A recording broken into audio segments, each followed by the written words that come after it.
Hey there, welcome back to Story Slices, where we slice through the best Reddit tales just for you. Let's dive right into the first story. The first one is the Tittle story, and it starts like this. It all started on a sunny Saturday afternoon in late May. I'd just moved into my new house in the Oak Ridge neighborhood about a month ago, and I was excited to break in my brand new grill. The weather was perfect, 75 degrees, light breeze, not a cloud in the sky. I'd invited a few friends over to celebrate my new place and enjoy some burgers and cold beers in the backyard. I was out back getting everything set up when I heard the doorbell ring. Figuring it was one of my buddies arriving early, I jogged through the house to answer it. But when I opened the door, instead of seeing a familiar face, I was greeted by a middle-aged woman with a pinched expression and a clipboard. "Good afternoon," she said in a clipped tone. "I'm Karen Johnson, president of the Oak Ridge Homeowners Association. Are you the new owner of this property?" Yeah," I replied, a bit confused. "I'm Jack. Just moved in last month. What can I do for you?" Karen's eyes narrowed as she peered past me into the house. "I noticed you setting up a grill in your backyard. I'm here to inform you that the use of charcoal or gas grills is strictly prohibited by homeowner association regulations. You'll need to remove it immediately." I blinked at her, taken aback. "Excuse me? This is my property. I can grill if I want to." She let out an exasperated sigh. "Perhaps you didn't read the homeowner association bylaws when you purchased the home. Section 8, paragraph 3 clearly states that outdoor cooking is only permitted with electric grills. It's a fire safety issue." Now I was starting to get irritated. "Look, I appreciate you stopping by, but I'm not part of any homeowner association. When I bought this place, my realtor and the seller both confirmed it wasn't in an homeowner association community." Karen's face flushed red. "That's impossible. Every home in Oak Ridge is part of the association. Now, I'm going to have to insist you remove that grill right away, or you'll be subject to fines." I crossed my arms and stood my ground. "I'm telling you, I'm not in your homeowner association. This is my property, and I'll grill if I want to. Now, if you'll excuse me, I have guests arriving soon." With that, I shut the door in her face. I could hear her sputtering indignantly on the other side, but I ignored it and headed back to finish my preparations. I figured that would be the end of it. Boy, was I wrong? Over the next couple hours, my friends arrived and we got the party started. We were having a great time, music playing, beers flowing, and the smell of grilled burgers and hot dogs wafting through the air. But around 5 p.m. I heard raised voices coming from the front of the house. I walked around to investigate and found Karen standing on the sidewalk with two other people, a balding man in his 60s and a younger woman who looked to be in her 30s. They were engaged in a heated discussion with my next-door neighbor, Mike. "Everything okay out here?" I called as I approached. Mike turned to me with an exasperated look. "Hey Jack, these folks are insisting you need to shut down your grill." I was trying to explain that you're not actually part of the homeowner association. Karen whirled to face me, jabbing a finger in my direction. I told you grilling is not permitted. We've had multiple complaints about the smoke and odor. You need to shut it down immediately or we'll be forced to take action." I sighed, shaking my head. "And I told you earlier, I'm not part of your homeowner association. This is my property, and I'm well within my rights to grill here." The older man stepped forward. "I'm Richard Davis, the homeowner association treasurer. There must be some misunderstanding. Every home in this development is part of the association. It's in the deed restrictions." "Not mine," I replied firmly. "When I bought this place, it was specifically noted that it's not subject to any homeowner association. I have the paperwork to prove it." The younger woman spoke up. "I'm Amanda Lee, the homeowner association secretary. Sir, even if there was some paperwork error, you're still bound by the community standards. The smell from your grill is bothering your neighbors. We're going to have to ask you to stop immediately." I was starting to lose my patience. "Look, I've told you multiple times now, I'm not in your homeowner association. I don't have to follow your rules. This is my property, and I'll use it how I see fit. Now please leave me alone and let me enjoy my afternoon with my friends."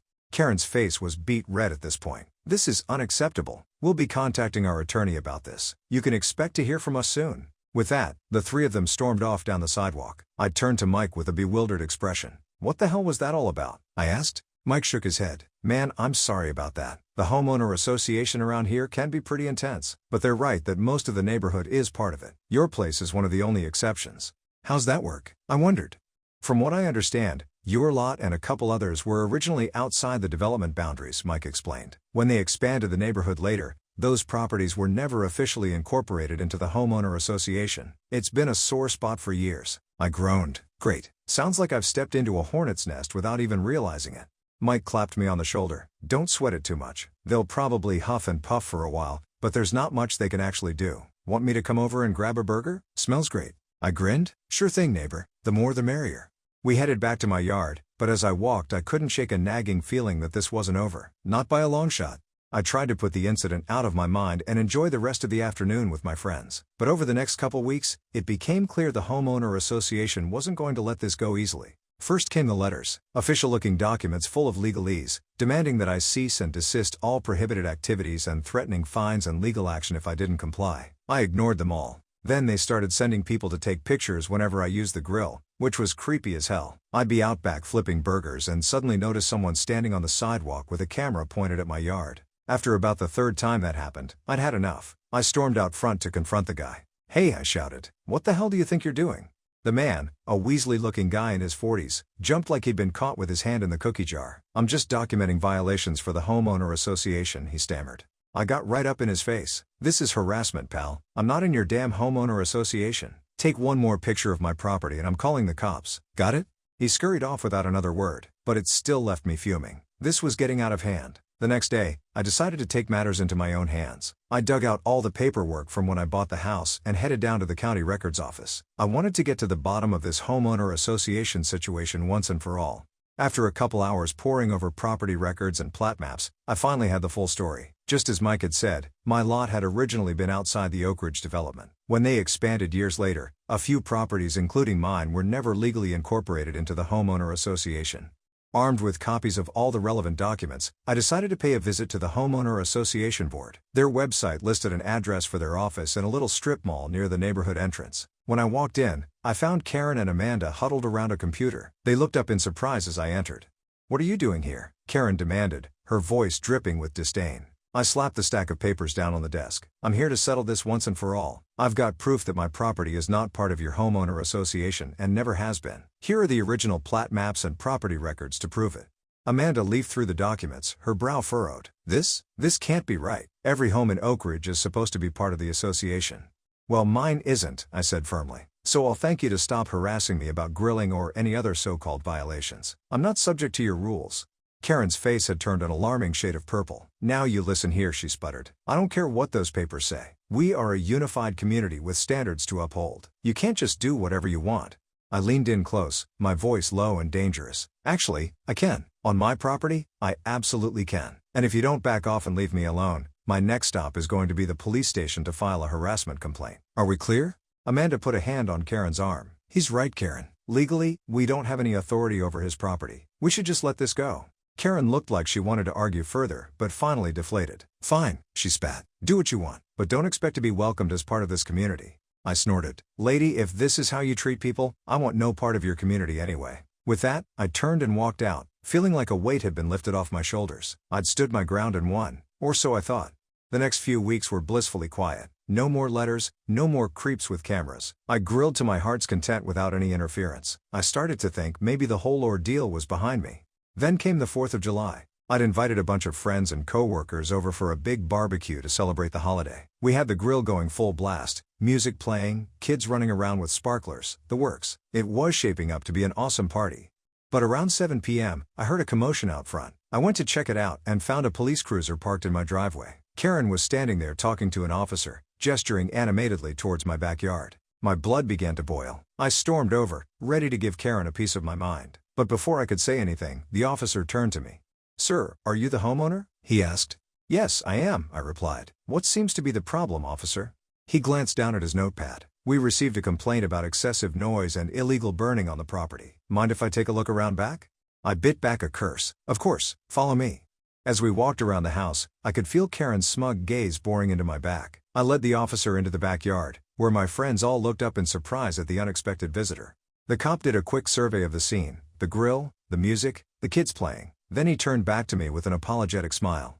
"Everything looks fine to me," he said. "You're well within acceptable noise levels for the holiday, and your grill setup is perfectly legal. Sorry to bother you folks." I breathed a sigh of relief. "No problem, officer. Thanks for checking." As we headed back out front, I could see Karen's face fall as she realized her plan had backfired. The cop approached her with a stern expression.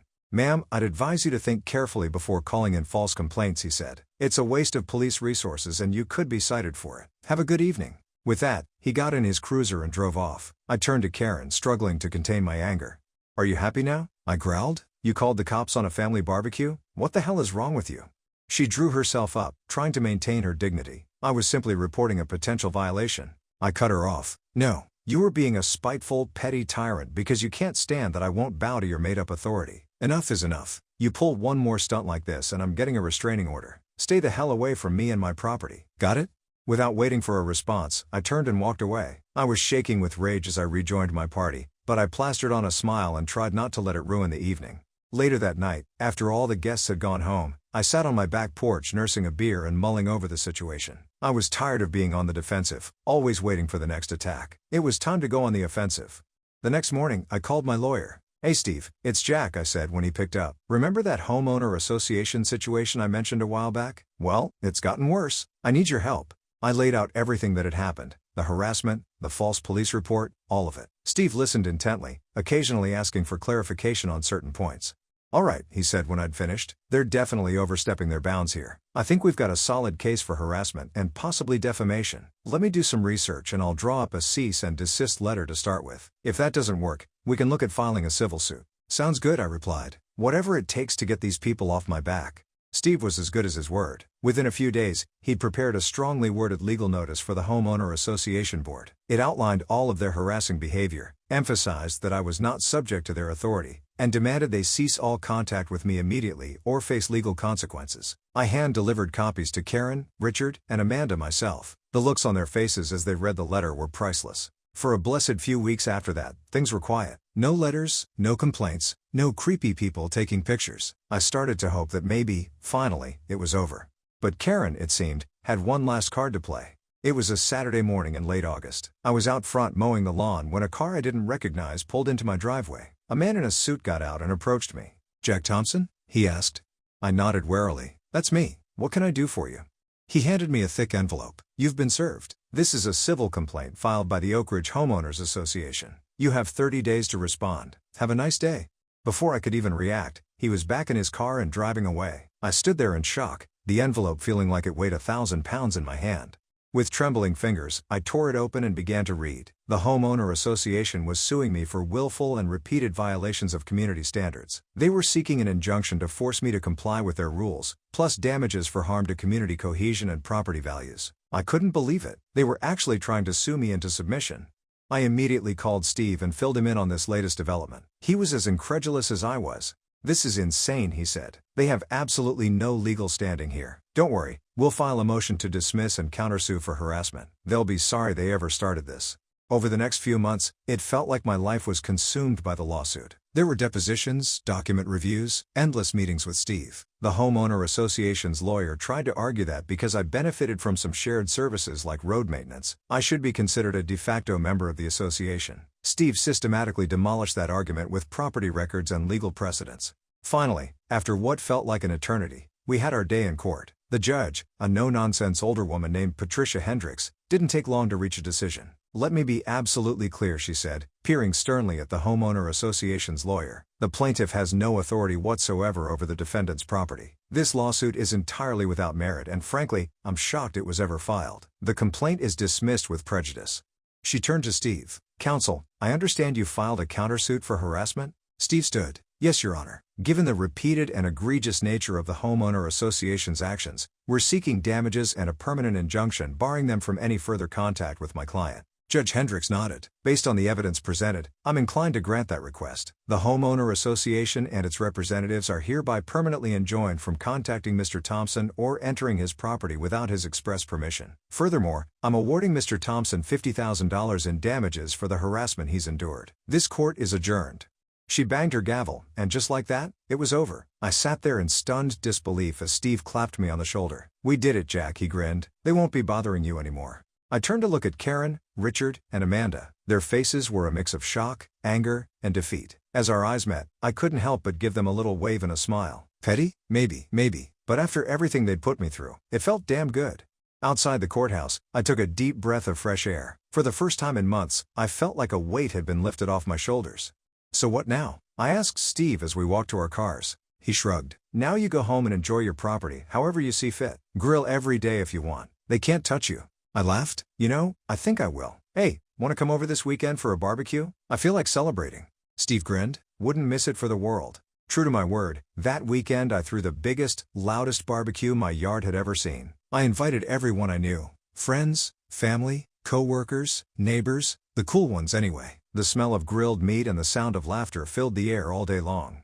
At one point, I noticed Karen watching from her window across the street, a sour expression on her face. I raised my beer in her direction, then turned back to my guests with a smile. Let her watch. There wasn't a damn thing she could do about it anymore. As the party wound down and the sun began to set, I found myself sitting on my back porch with Mike, my neighbor, who'd stood by me through this whole ordeal.